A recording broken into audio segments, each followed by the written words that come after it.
Hi, I'm Noah Koff, Rapid Growth Advisor to Rapid Growth Companies. I'll be in Bend on June 12th for What the Tech Bend. And today, why are we here?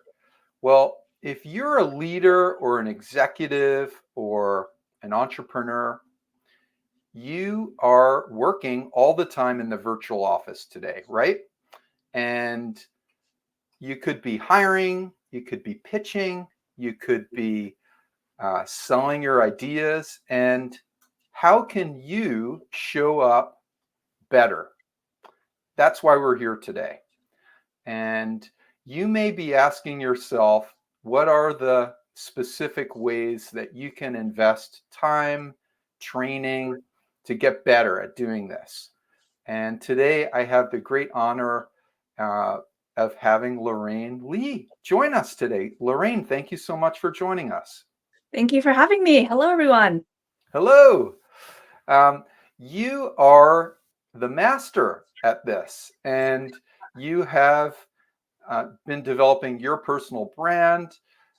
You've been educating. You teach hmm Stanford. You teach big companies, McKinsey, and you're also ex LinkedIn and Prezi, and so you have a long background in doing this. And as a creator of 10 courses on how to elevate your presence, you know all the tips and techniques for people. Uh, how did you fall in love with helping people to elevate their presence in the virtual office? I have always been someone who has really enjoyed mentoring others and really mentoring others in terms of their career. So, professional presence isn't something that necessarily I knew that that was a topic that I was teaching others on, but as I developed more of my personal brand and I thought more, okay, what topics I'm passionate about, presence really became very clear that that's exactly what I was teaching others on. As you mentioned, I talk about LinkedIn a lot, but I also talk about skills that you need in a corporate environment, for example, management, leadership skills. And presence was a really nice umbrella for that. Presence, I think when most people think about presence, they think of it in the really traditional sense. Okay, executive presence, how am I coming across to others, especially when we're in person? And I realized, okay, presence actually means other things too, because people will say to me, oh, Lorraine, you have such a strong LinkedIn presence, and they haven't necessarily even met me before. So I realized, okay, there's this aspect of presence that lives in the virtual space where we are making an impression, creating a reputation for ourselves, even in a virtual space when we're not face to face with someone. And in a corporate environment as well, that can still be, how you show up on Slack, how you show up in email, all these touch points that we have in a given day, which are even more important now because not as many of us are face to face or have the full in person office experience. Yeah, so true. And it can be completely overwhelming as someone that uses a platform like LinkedIn. Yeah. There are so many features. I'm Yeah. wondering, and you may be too, is LinkedIn turning into TikTok, right? With all the video content. Uh, and it can feel overwhelming with all the opportunities there. What would you recommend for someone that is super busy, time crunched, but wants to take more advantage of the LinkedIn platform? There's a billion users of LinkedIn today, and Yeah. only 1% of that group use it for more than just browsing. There's a lot of lurking. What would you say is the one or two features that a leader or an exec or entrepreneur should be thinking about trying out in order to show up more and better?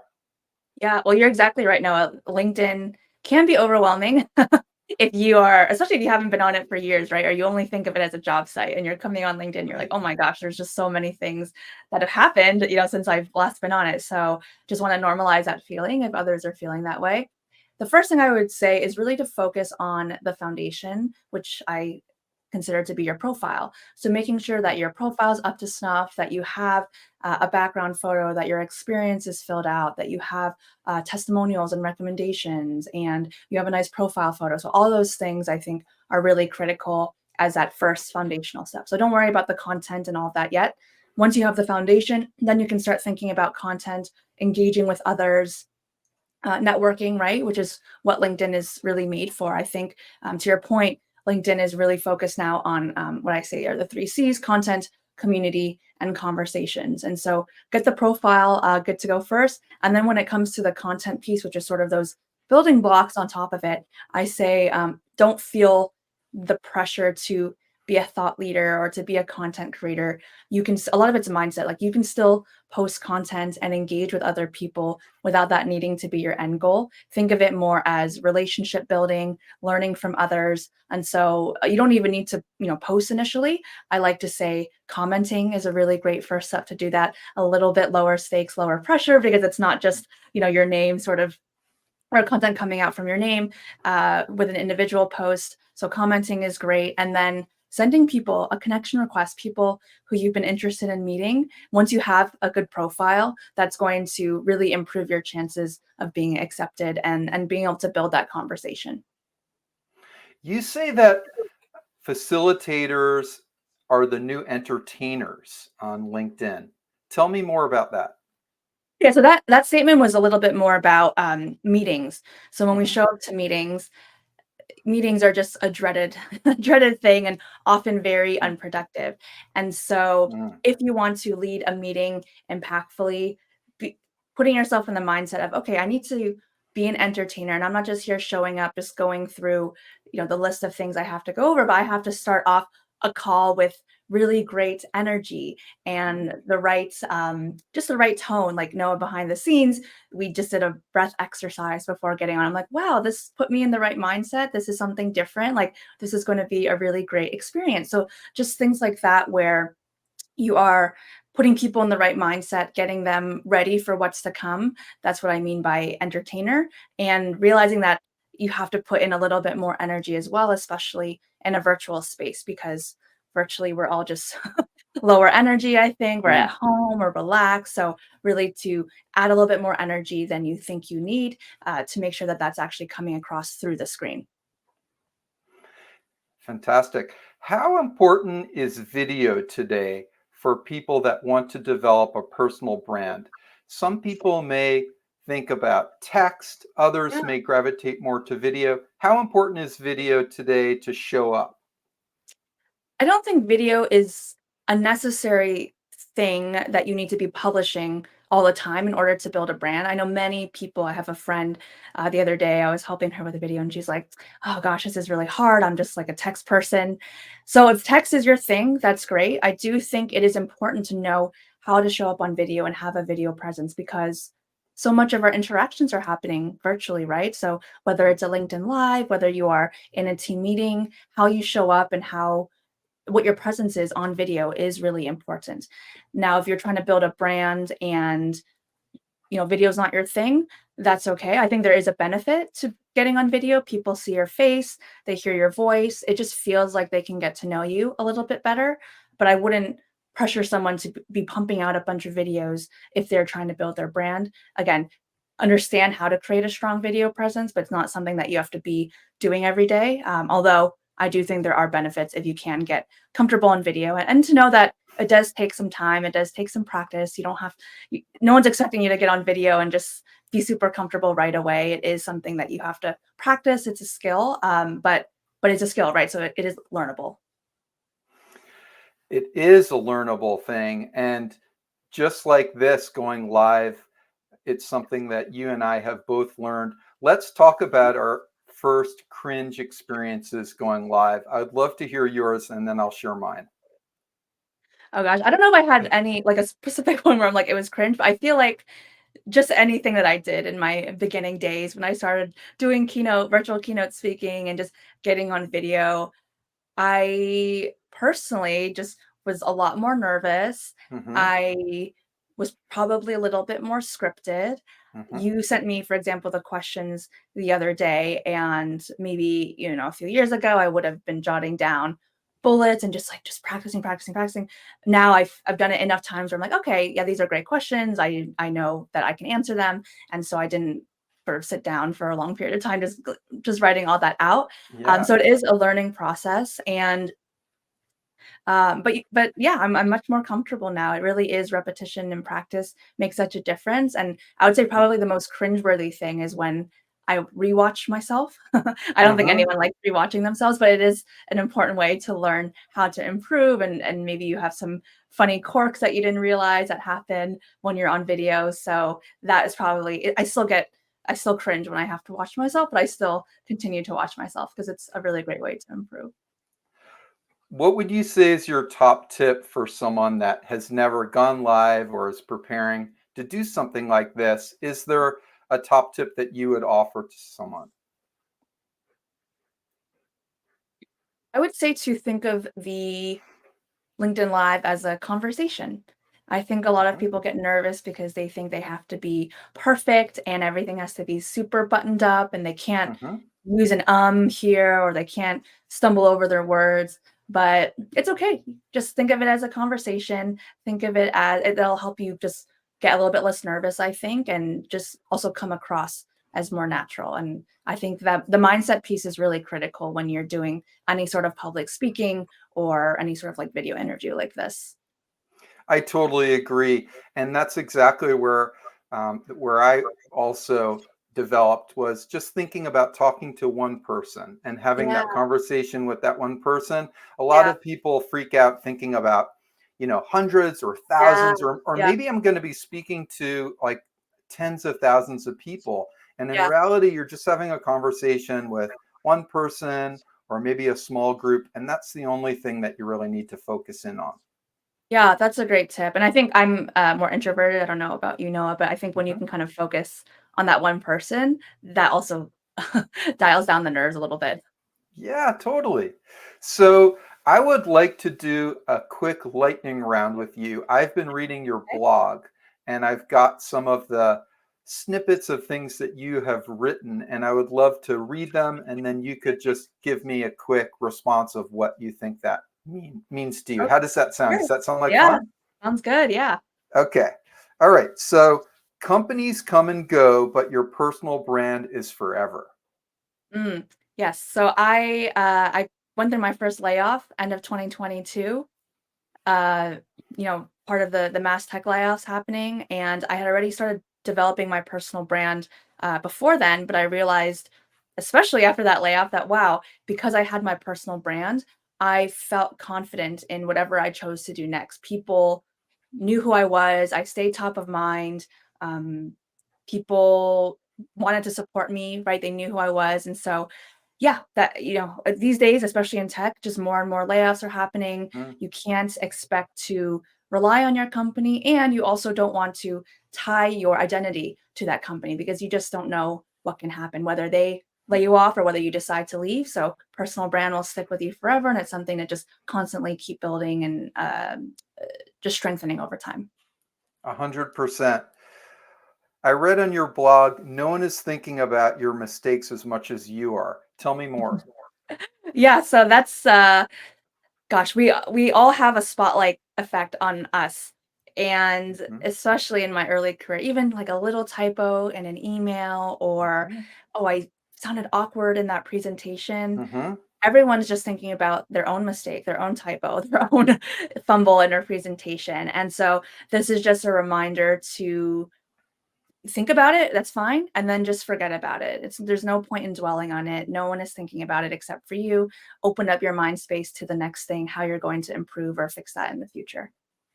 The perfectionist in me can relate to that. Yes, yes. I'm sure many others out there can also relate Yeah, to that. If same. you even have Yeah. a little bit of perfectionism, Yeah.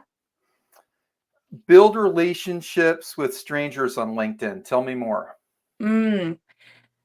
So many of my friends, my biggest supporters have come through LinkedIn and through cold outreach. And I know a Mhm. lot of people think, okay, I'm only going to add people on LinkedIn if I have met them before in some capacity. But I think this is really limiting the potential that you have to meet so many interesting people. And so I think if there's someone you've been wanting to meet, shoot your shot, send that DM, and you might be surprised. They can be a collaborator in the future, a mentor. You just never know. And so I encourage people to sometimes get out of their own heads. They're worried, oh, this person is too big. They have too many followers, which is feedback I've gotten before. And I'm like, no, I'm like reading all my DMs. Like, send me a message. Like, I want to hear from you. Mhm. And so if there's someone you want to meet, just put yourself out there. The worst they can say is no or just not respond. And if that's the case, that's fine. You move on. And the next person is going to say yes. So I just encourage people to keep an open mind when it comes to connecting to different people on LinkedIn.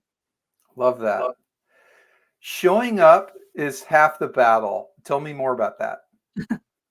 Mhm. I think that this has been especially clear as I build my business. So I started it in January of last year. I'm a solopreneur now.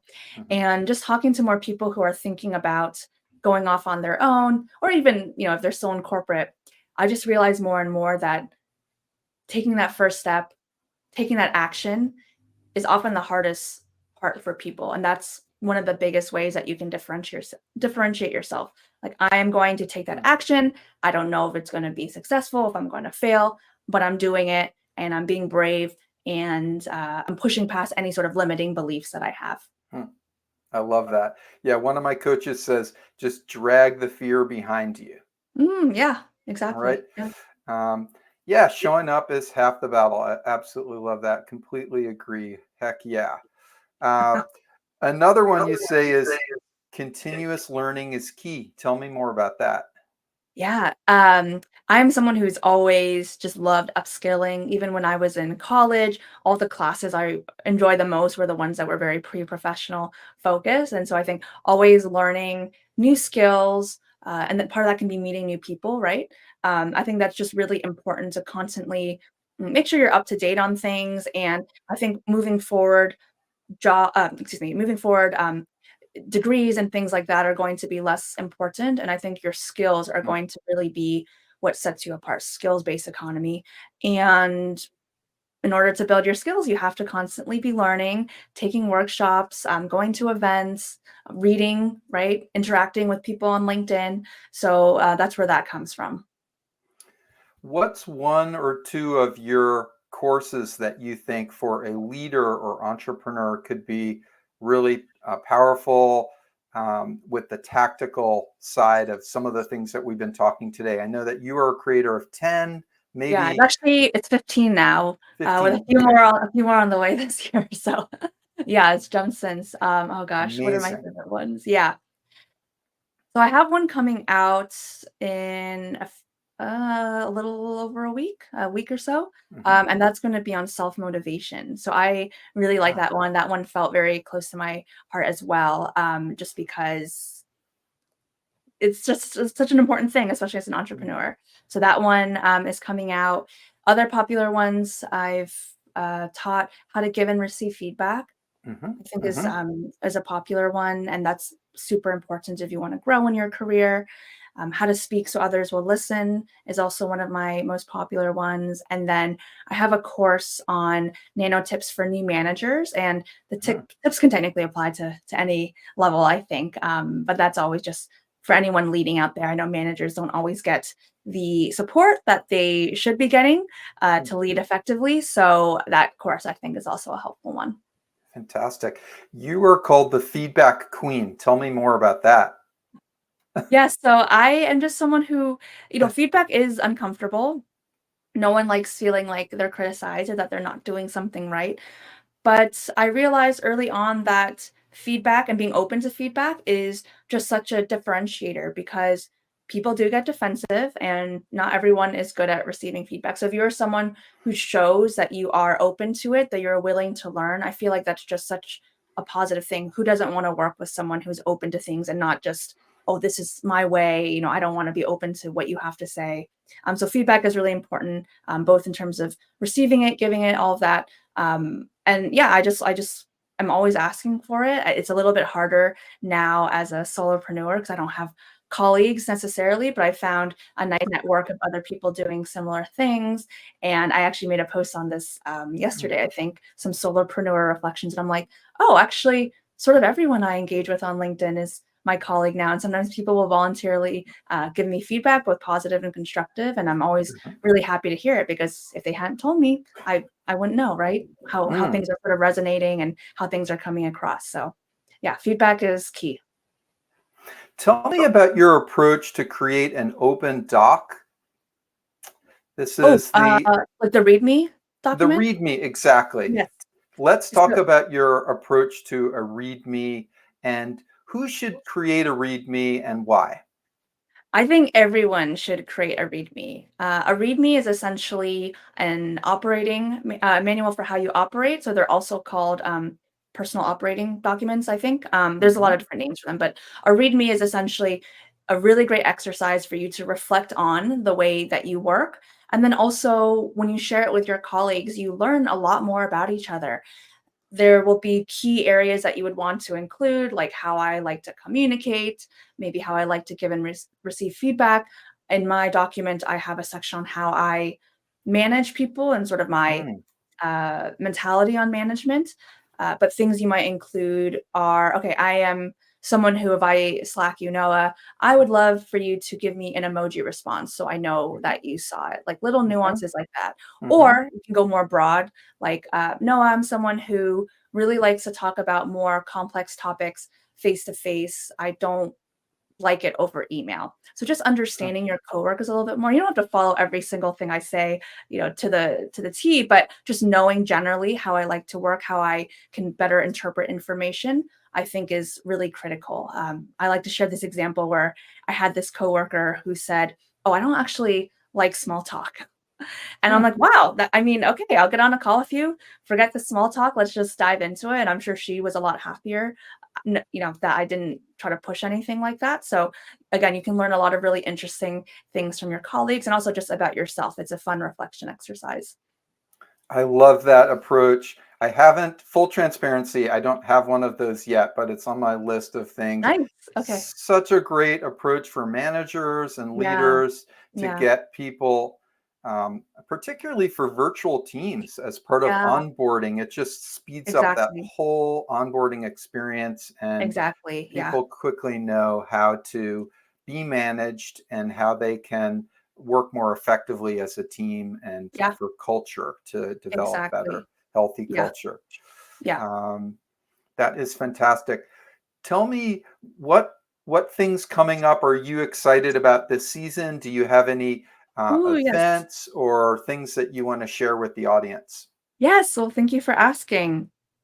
I am working on a LinkedIn workshop. So it's going to be the first time that I have offered this directly to my audience. Usually I will get brought into companies and teams to talk about it. So I'm really excited to share that. Probably will come out sometime in July. So if you want to stay updated on the progress of that and to be able to sign up, you can join my newsletter. That's probably the biggest thing I'm working on right now. Yes, thank you. Exactly.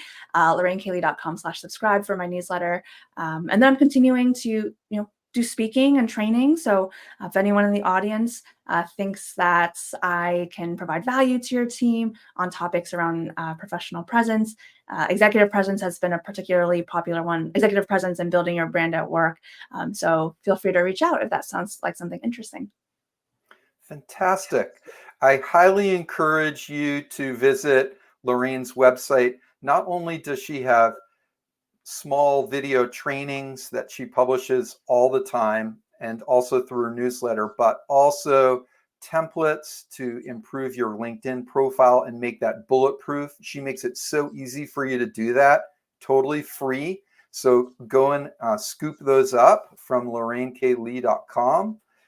Don't miss out. And that isn't about FOMO here, like 100% valuable resources here. And that's what I'm all about, is helping you with value and helping you become more bulletproof with your professional presence, just as Lorraine is going to help you with the tips and all of the techniques and resources. So thank you so much for sharing your wisdom and insights. It's been an absolute pleasure.